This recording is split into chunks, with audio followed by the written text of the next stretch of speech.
ఇది ఇప్పుడేం కాదండి, లాంగ్ స్టాండింగ్లో. ఇప్పుడు రేపు పొద్దున వీళ్ళు అరెస్ట్ చేసేవాళ్ళు, వీళ్ళు పెట్టే కేసులు, దాన్ని బేస్ చేసుకుని కాపు కమ్యూనిటీలో చర్చ రావాలి. అంతే తప్పించి అది కాకుండా రాదు. ఇప్పుడు అదేది కోనసీమకి పేరు పెట్టారు అంబేద్కర్ విగ్రహానికి, అంబేద్కర్ పేరు.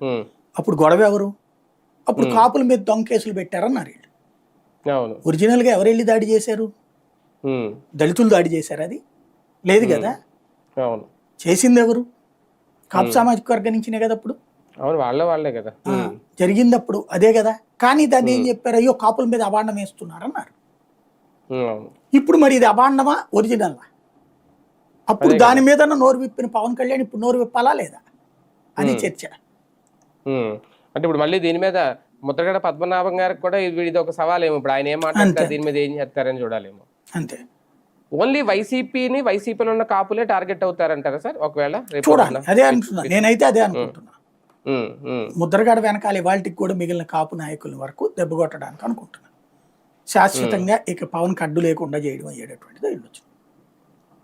అంటే ఇప్పుడు కాపులు కూడా మళ్ళీ నిజంగా ఇది ఏమైనా జరిగితే అందరూ ఒకే తాటి మీదకి వస్తారా లేదనేది కూడా చూడాలి మళ్ళీ. ఇప్పుడు అది సాధ్యం కూడా కాదు. పవన్ వదిలేసి కాపులు వస్తారా అనేది డౌటే. అది రాబోయే రోజుల్లో ఎలక్షన్స్కి ఒక ఏడాది ముందుకే ఏమన్నా క్లారిటీ వస్తుంది, కానీ ఇప్పుడైతే కాదు. అదే కదా.